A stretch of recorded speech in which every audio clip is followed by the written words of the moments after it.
Great. Hi, everybody. I am so excited to be here. I was actually writing to Ginat about how we're in the process of Aliyah. So it was like I was supposed to already be in Israel in person at this conference. So it's so nice to be able to at least participate online. So right now I'm actually on the east coast of the US. It's like 5 in the morning here. I'm so excited to be here. So I am talking about resilience today in teens and tweens. And in particular, holistic techniques that we can use. So if it's okay with everyone, I'm going to share my screen. I've got a little bit of a presentation. I'm not such a slides kind of person, but I've been told that it's easier to just kind of see some of the information I'm going to be sharing. So I might go back and forth. Let me share and let's see. Can everybody see that? Yeah.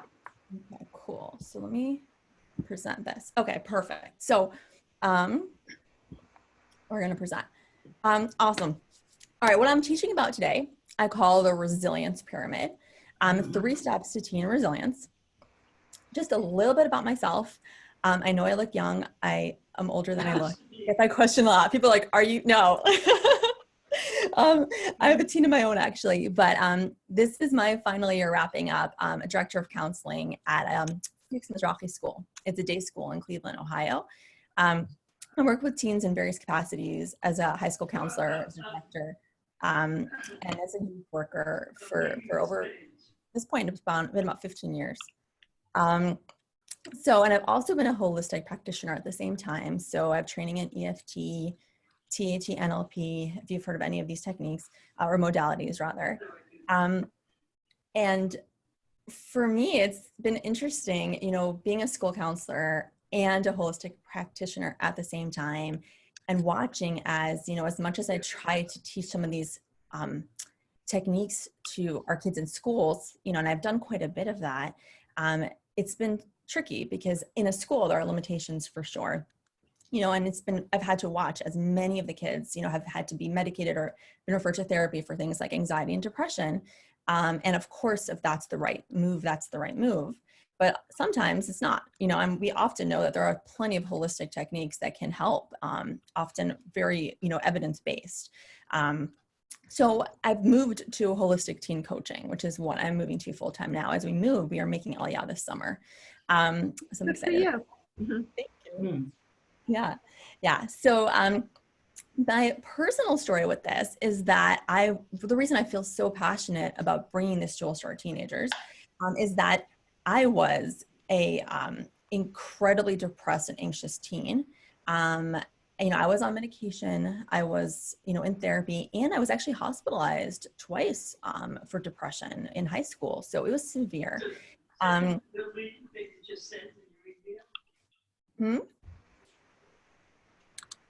Somebody has their okay, I'll do that. Oh, okay.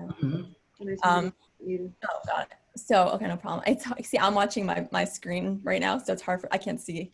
Okay, perfect. So yeah, so for me, you know, what got me to be, you know, the healthy adult that I am today, who, you know, again, there's nothing wrong with medication or therapy or anything if that's what is a good fit for somebody. For me to be somebody who thrives without a reliance on that, it was finding these modalities that I'm going to talk about today.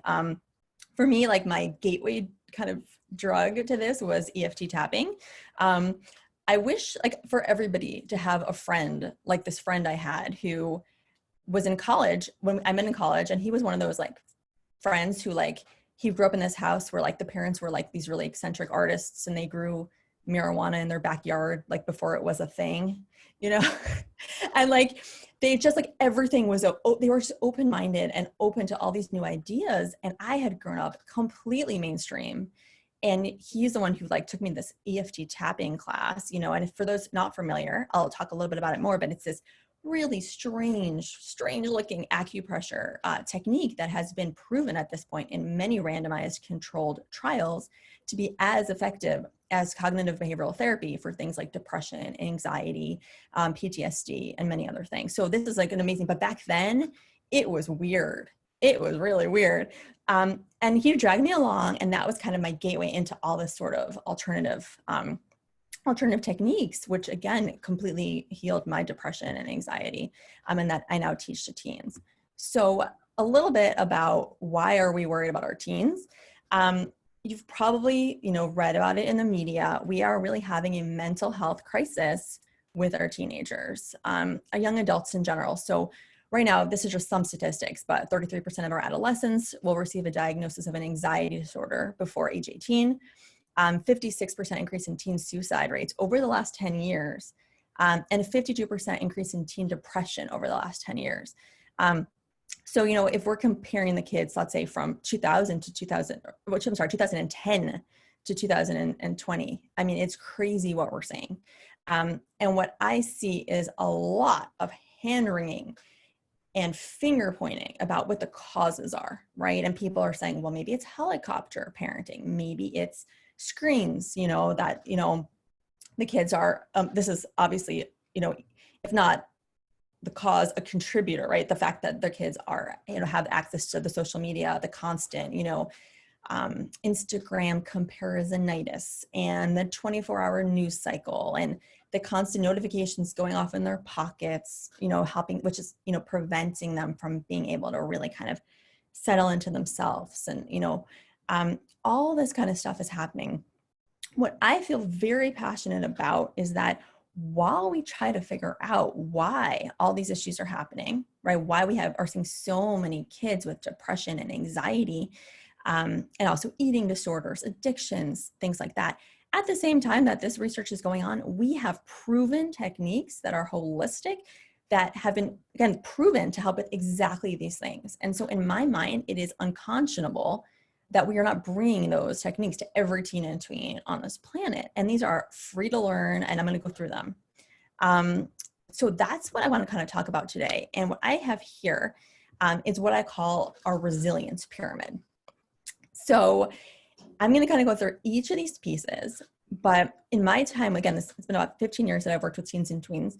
I have found that I would never say to somebody that this is how you could trauma-proof your child. Like, I could never make a statement like that. But I would say that if you're looking for tools where you can know that you have done your best to make sure that your child, has the tools to return to balance when challenged, no matter the trauma, the trigger, whatever it is, this set of techniques would be kind of the best bet.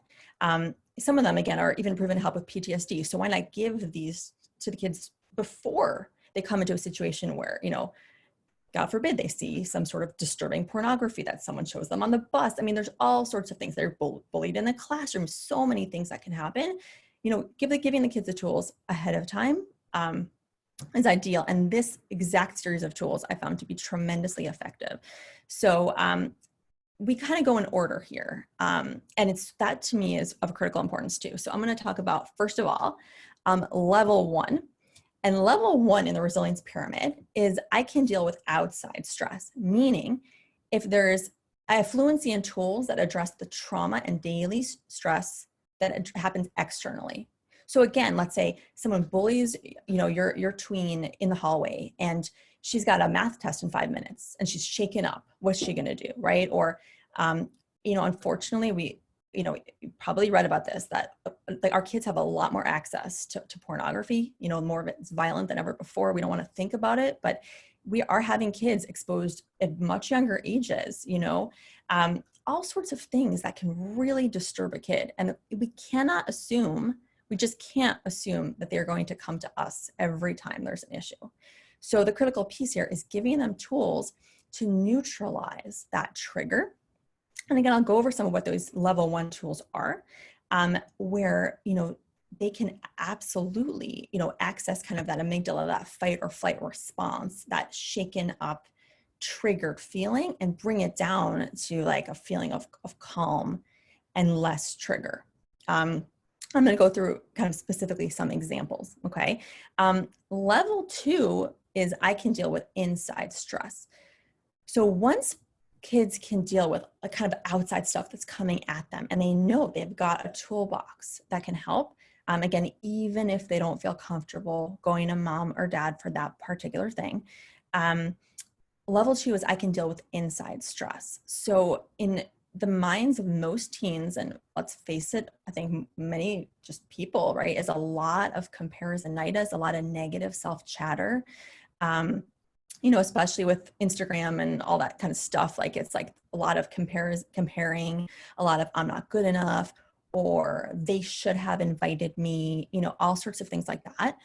The amazing thing is we have tools for self-inquiry, and my favorite one to teach teens is called The Work. If you've ever heard of The Work of Byron Katie. And I'll go into this a little bit more, but it's a fascinating way to really remove the stress and trigger out of a stressful thought so that the thought just becomes neutral to you. It's like magic. It's magic. I'm going to go over that a little bit more in depth in a minute. And then level 3 is a sustainable and grounding self-care routine. To step on my soapbox for a second, we do this all wrong, okay? What I mean by sustainable grounding self-care routine is something like a practice of meditation, mindfulness, journaling, right? We jump on these because they're sexy, they're in the news a lot, and let's face it, the research on them is so robust, right? Like we know that meditation helps with like 500 million different things. Here's the problem. The problem is that we try to bring this to the kids first. And if you look at the research on, let's say, bringing mindfulness programs into schools, you'll find that the efficacy is actually mixed. Kids might do it in school, they're not going to necessarily do it at home. And when I talk to teens myself about this all the time, the complaint is always the same. They are walking around in a state of fight or flight. You know, like they have, again, this thing in their pocket that's constantly dinging them and showing them everything that's wrong in the world, you know, in the news and, you know, every drama that's happening with their friends, right? So they're coming from kind of a fight or flight state, and to be able to automatically settle down and really tune into themselves, like the way that you need to meditate, is incredibly difficult. And to kind of bring this home, I share a story that happened to me when I was in training for MBSR. My training is to teach mindfulness-based stress reduction. And we had a class where the teacher got rear-ended on the way to meditation class. And she shows up and she's late and she's really shaken up. And she said to us, you know, I'm really sorry. I don't think I can hold meditation class today. And by the way, I've had people judge her for that and think that, you know, that maybe she wasn't a great meditation teacher. And to those people, I say, you know, I want to see what happens when you get into a car accident on the way to Vipassana, okay?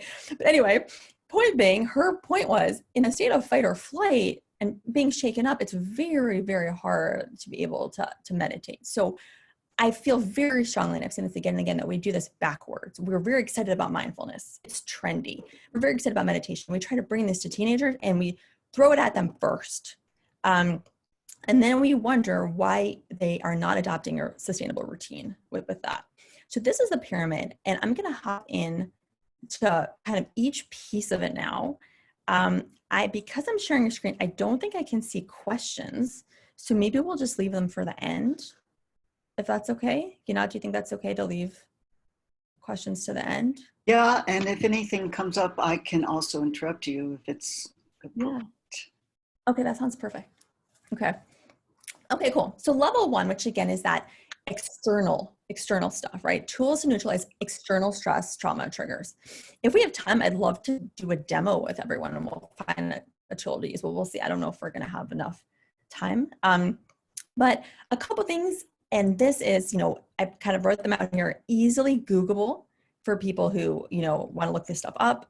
YouTube videos. I personally have a YouTube channel for teens and tweens, and I have that information at the end. And I also have a page with a lot of these videos of me doing them, but you can also find this on YouTube. TAT, Tapas Acupressure Technique. My teens love this one. And that's what my daughter's doing. This picture up here is my daughter in TAT pose.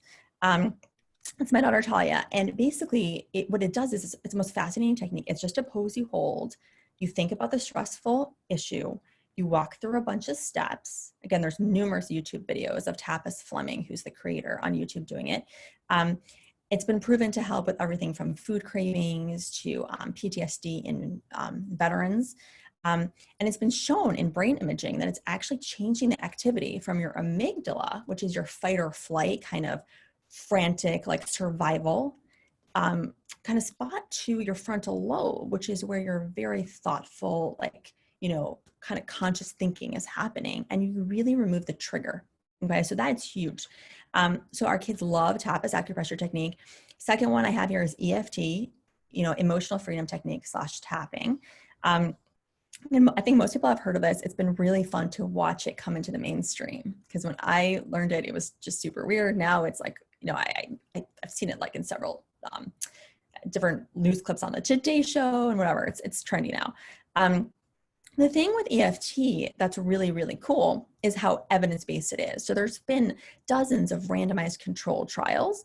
And again, they've shown everything as effective as they've shown EFT to be as effective as cognitive behavioral therapy for PTSD, anxiety, depression, and even things like performance issues, like confidence when it comes to public speaking, testing, all sorts of things.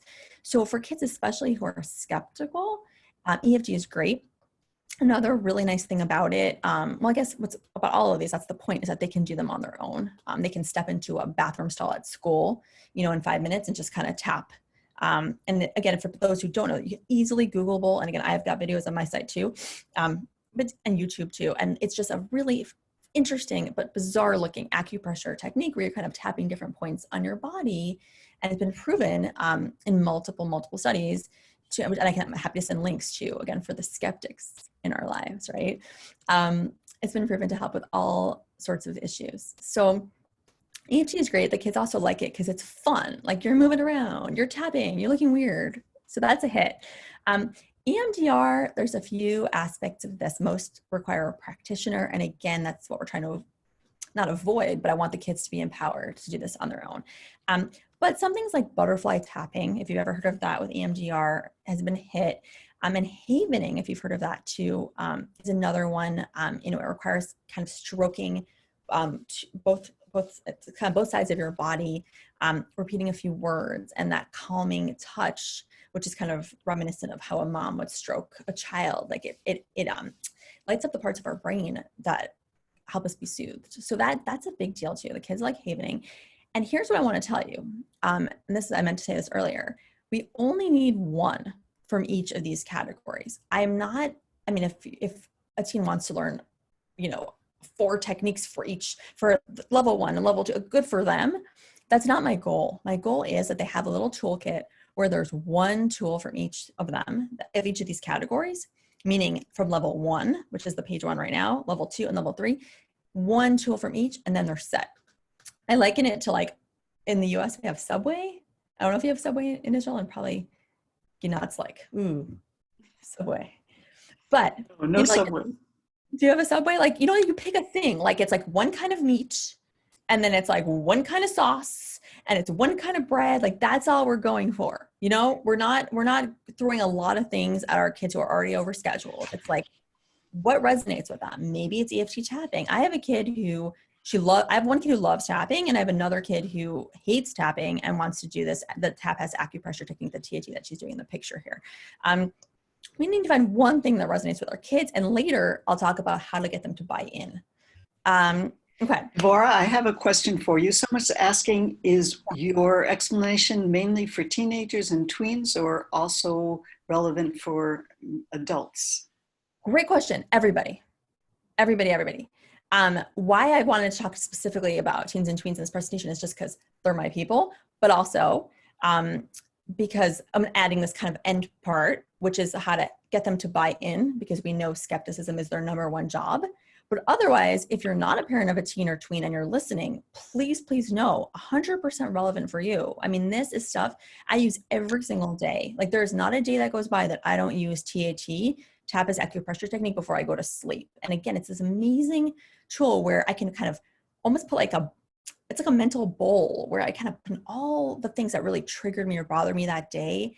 And it just removes the trigger from all of it. It's magical. And please, like, YouTube it, look it up. And again, everyone, kids, adults, doesn't matter. It's a great We're question. also being asked for your contact info. Yes, I have that at the end. Okay, I have that on the side, and I'm happy to, yeah. Perfect. Awesome. Okay, so level 2, Tools to neutralize inside stress and triggers, the work of Byron Katie. So for people who haven't heard of it, it's another thing that, by the way, is an easy sell if somebody's a skeptic, because there's no like weird woo-woo. It's a fascinating 4-step process of self-inquiry where we're guided to realize that our thoughts and our beliefs are often not true. So for example, I just did this with a student who was very upset because he didn't get into Stanford University. And he had this very stressful thought that was, I have to get into Stanford. And he didn't get into Stanford. So there was obviously a gap between what he wanted to happen and what actually happened, which is often, right, what causes us stress in life.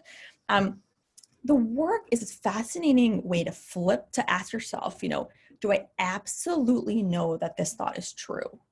And if you can find a little bit of room for, well, maybe not, like for this particular student, does he absolutely know for a fact that in the scheme of life as he knows it, as it's supposed to unfold, that he's not supposed to like maybe go to university B and maybe meet somebody amazing in the student center and it's the partner of his dreams, or it's somebody who he goes into business with and he's like on the ground floor of the next Skype or something, you know what I mean? Like if you can get a little bit of like uncertainty and then she's got a way to kind of turn around the belief to see all different angles, what happens is it's amazing. Our mind can't actually hold two completely parallel and opposing thoughts at the same time. So if you can come up with, I have to get into Stanford and I don't have to get into Stanford, and they're equally true to you, the reactivity and that attachment and then anxiety around that thought will actually disappear.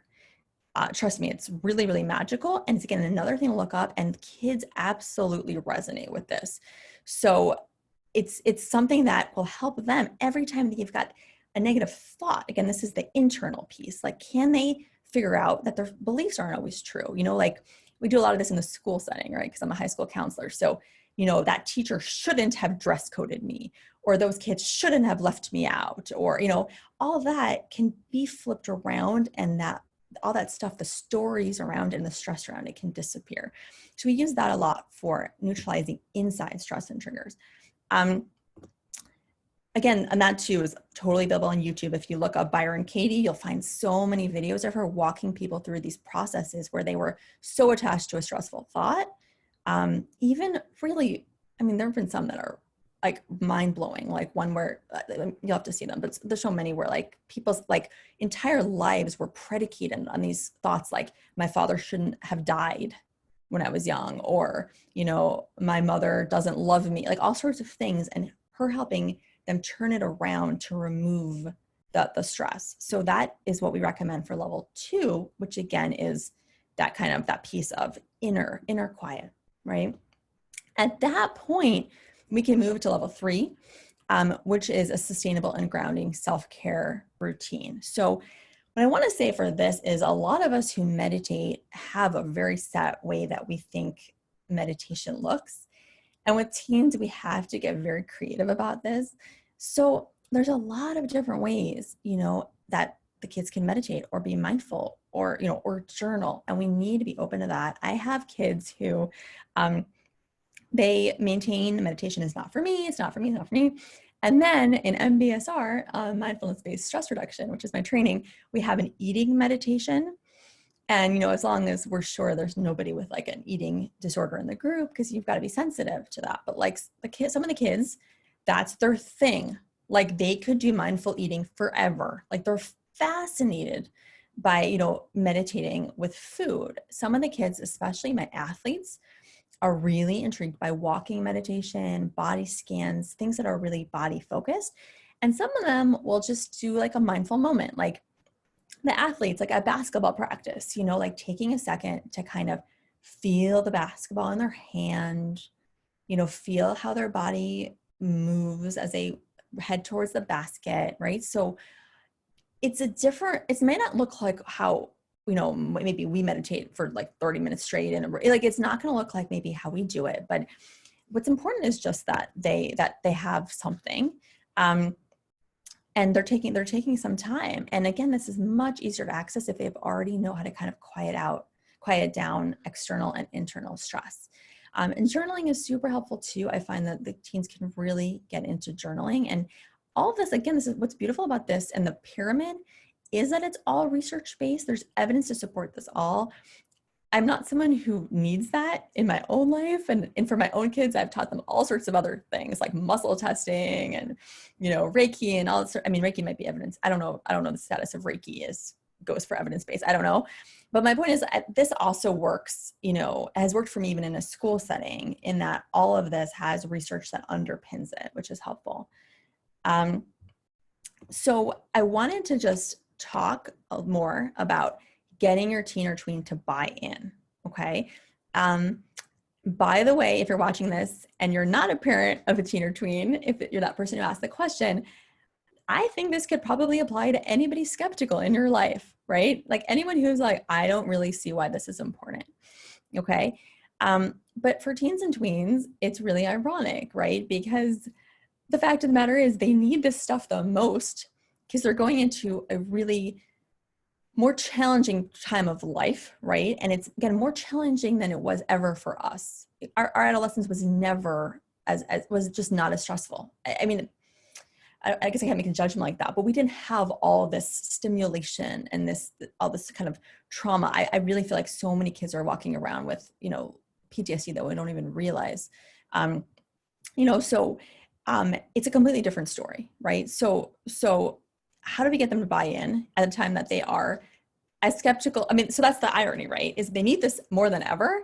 And they're also developmentally wired to back away from us and question everything that we stand for, right? It's like the ultimate irony, of course, which is why, by the way, if you're watching this and you're a parent of a tween and not a teen, I would stress to please, please, please use your window of opportunity. And probably parents of teens are nodding their heads here because use your window of opportunity because it is easier and to connect to a tween and kind of explain anything, get them on board with anything, a tween, let's say ages like 10 to 12, 9 to 12 is much easier, right, than later. But we can absolutely get teens on board. So some tips, okay? And again, this works for anyone in your life who's a skeptic. Number one, approach with a warm appreciation for their own innate intuition and the tools they already have. I can't stress this enough, okay? So a lot of times, and here I am, I know I sound alarmist because honestly, I'm concerned. I'm concerned as somebody who loves teenagers, okay?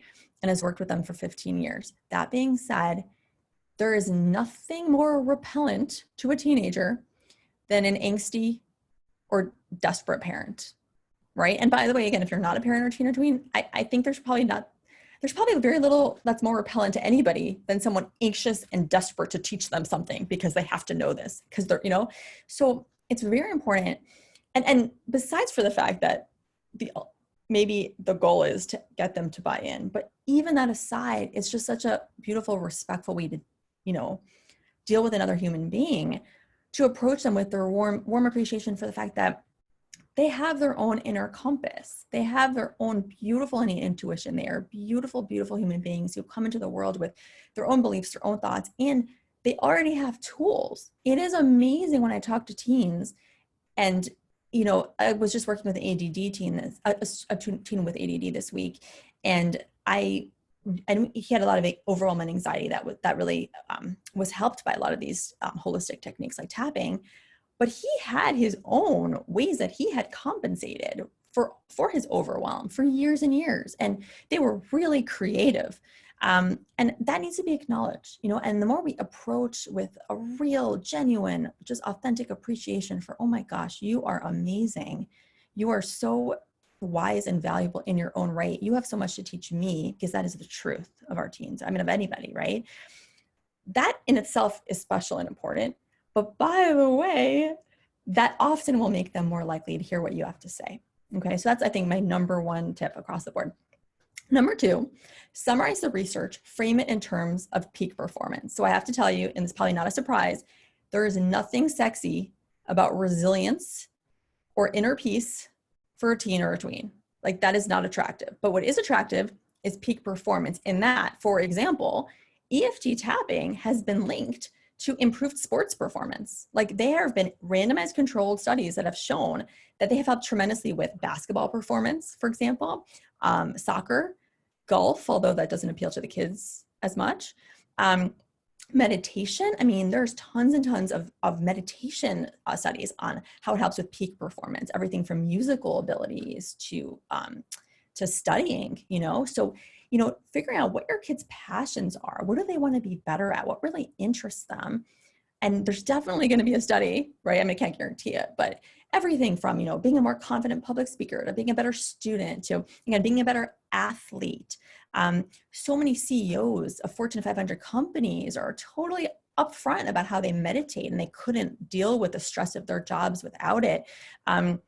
A fun activity to do is ask your teen or tween like who their favorite celebrities or athletes or influencers are, and a lot of them will meditate or tap or whatever. And it's fun to Google. Like I was just doing this with my kids in Cleveland here, and we had LeBron James here for a while, the basketball player. We lost him, which is sad for my kids, and they all feel like he stabbed Cleveland in the back. But the point of that is he's like the greatest basketball player of all time, and he meditates at every game and is very open about it. So it's, you know, when the kids are seeing that, oh my gosh, it's people I really look up to. You know, Gal Gadot, who did Wonder Woman, said she could not have gotten through Wonder Woman if she hadn't meditated every day. So that's kind of thing too, that the kids perk up, that they're really interested. On my Facebook page, I actually have some videos. You know, Today's Show did a thing on tapping, and they have like footage of athletes tapping, which my teens are always like leaning forward in their seats when that happens.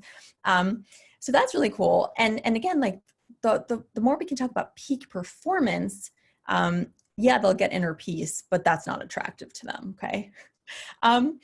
Number 3, being vulnerable and specifically sharing how it's helped you.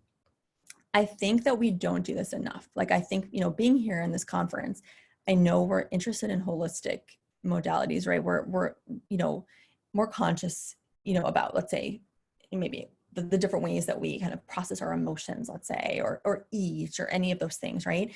We often assume, so 2 points here. First of all, we often assume that our kids pick that up just by observing us. And like, I don't know if anyone else can share this, like has had this experience of like how many times have my kids interrupted me while meditating?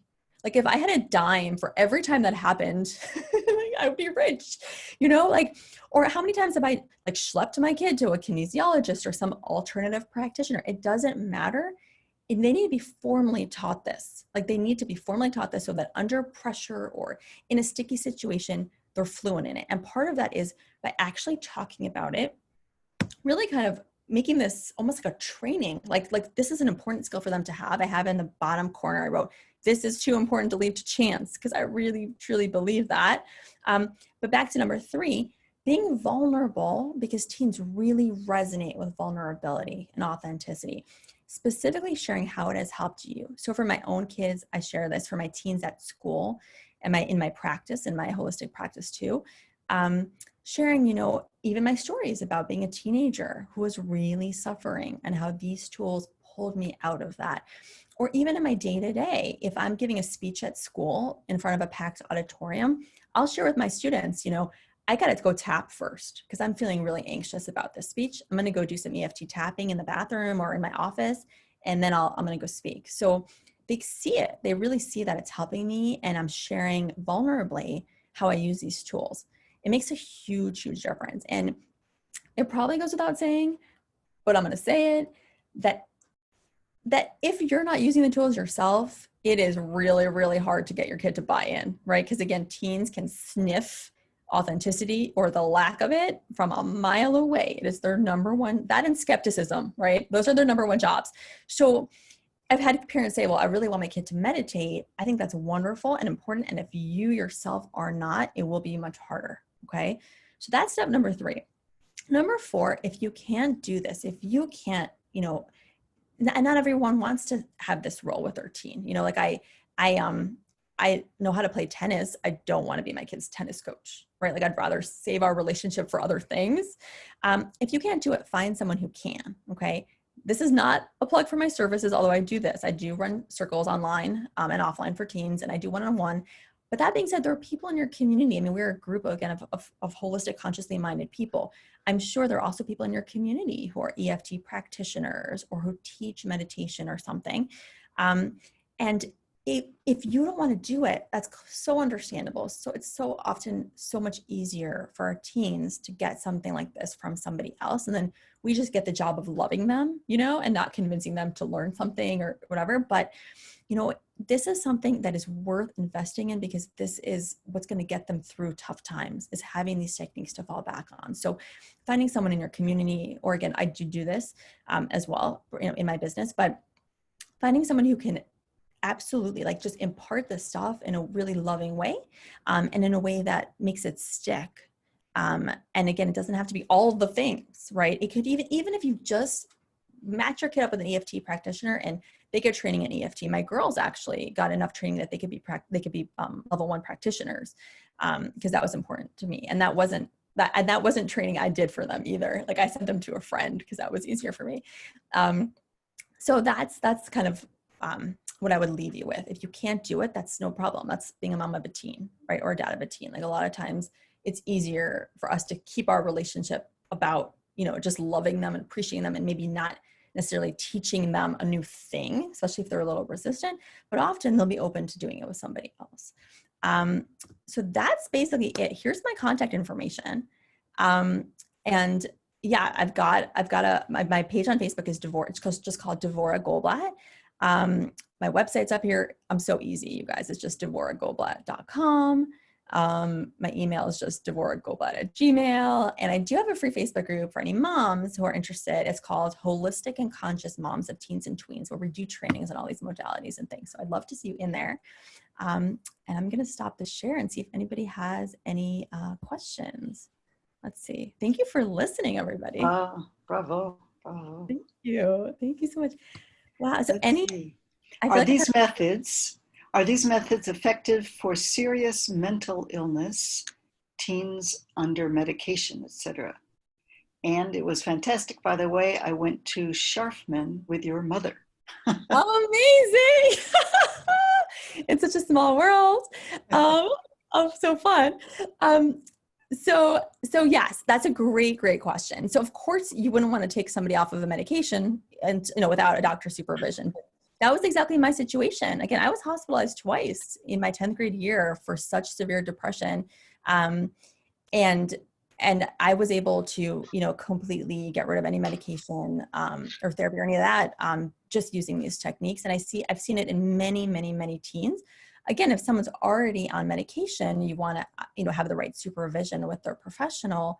But if you look at the studies, and I'm happy to provide a link, or you can even Google, for example, EFT tapping randomized control trials, which are the gold standard in scientific research. You will find studies that show that, again, as effective as cognitive behavioral therapy and completely really healing depression, anxiety, and PTSD. There was a bunch of studies they did on actually trauma survivors in the Congo. And the studies are amazing. So I would say absolutely it can help. And just, you know, based on the situation, there might need to be some supervision as they kind of figure out what to do. Yeah. Can I ask you in conjunction? First of all, I wish I'd met you when I was a teenager, because I was a very unhappy teenager. My question is, if it's a serious mental illness, I mean, I know EFT and I do meditation almost every day, but there's no way for me to teach, in this case, my grandson, because he's just not open to this. He's just closed down. Yeah. So sometimes, yeah, I mean, that's sometimes what we see, meaning, I mean, we can't, right. We obviously can't force, you know, we can't force anyone to learn anything.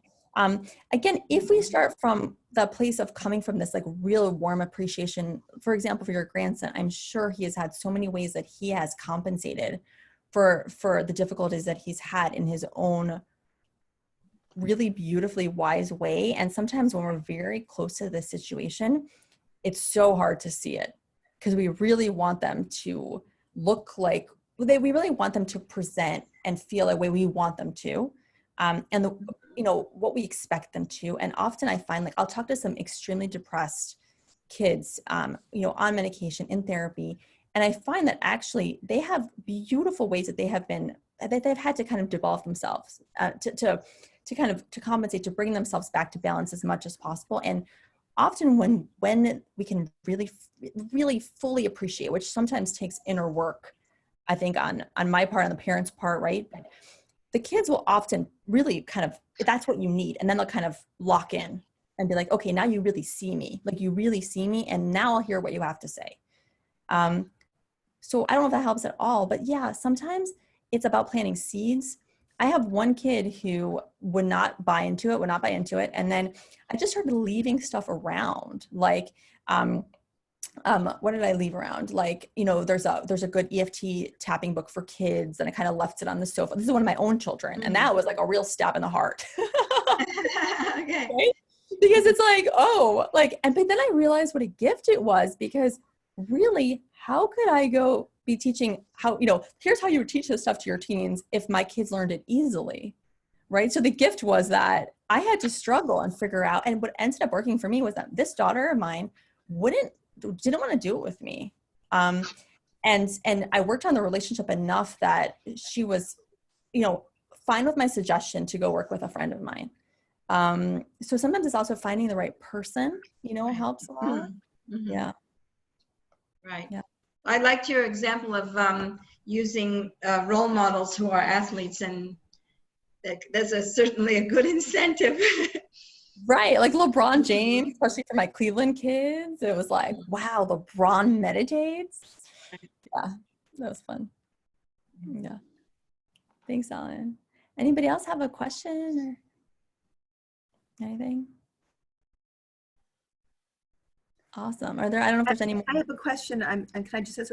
So Devorah, how you said that you could start with kids as early as 9 with the tweens to teach self-care, and I mean, not to the steps. Yeah. For sure. Like my 8-year-old son right now, also, he taps. And there's good resources too. Like if EFT tapping, I just keep bringing up because it is the most evidence-based of like the different modalities in my step 1. There's so many great books for kids on EFT tapping. So he was kind of raised with those books, and he's seen us tap.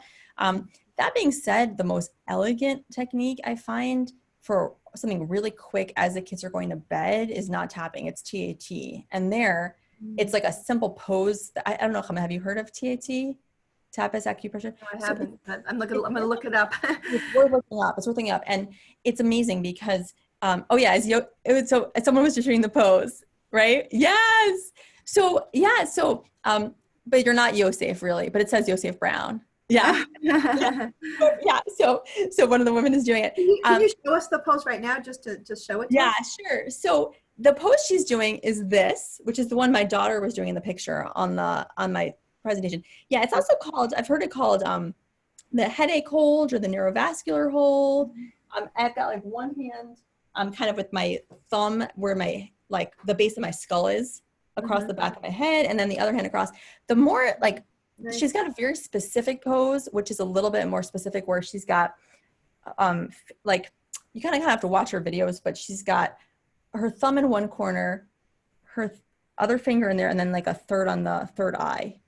And again, like if you look up Tapas Fleming, or you can go to I have some on my Facebook page as well. I have an adapted version that the kids like, because it has an acronym that they respond to easily. But that to me is like the perfect thing as you're falling asleep. Like it's like you kind of, what's nice about TAT is that you can put multiple things that are bothering you in one kind of mental bowl and kind of treat them all at the same time. Like, and Yosef, who's not Yosef, is nodding, right? Would you agree? Like it's a more global method, whereas with tapping, they tell you, be specific, you know? Yeah, it's like, it's about the trees in the forest, and each tree is its own tree. And then eventually you get the forest. TAT, you can get the forest. And it's much more inclusive. It even takes into account, depending on what you want to include, it can even take into account like relatives, ancestors, descendants, like all levels of time, space, like depending on how like my kid would call it woo woo you want to get with it, but it's a much more global form of healing. And so I find that that's what I use most on my kids. And so they've been raised most with that. You do it before you lie down, right? You do. I mean, my kid will do a lying down before bed. Like if something bothers him, we just did this week. He saw something in a movie. Somebody's parents died. It always happens in Disney movies. You know, they always kill off the parents. So he was like, it was very disturbing to him. He's 8, you know? And so we did TAT on, you know, fear that my parents will die. And you always have the kids rate. This is important. And probably any good video will tell you this, right?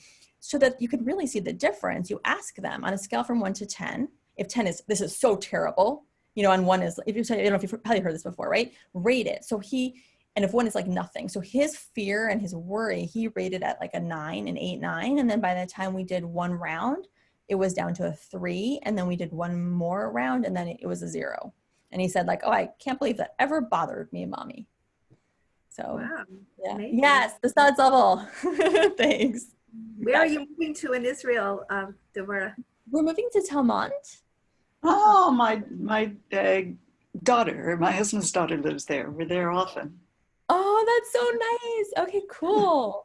Yeah, we loved it. We were there this past summer and we planned to make Aliyah like many months or like right after that. And then we got delayed and now with COVID, we're delayed more, but please God, our interview's finally done and things are back in motion. Great, so we hope great. Do you speak Hebrew? I'm working on it. Good.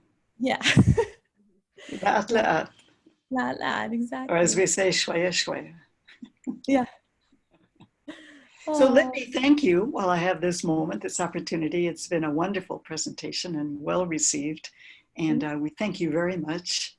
Oh, thank you so much, everybody. It was just so fun. It's so nice to be here. And I'm excited to catch more of these. You know, the 5 a.m. ones are tricky, but you know, later.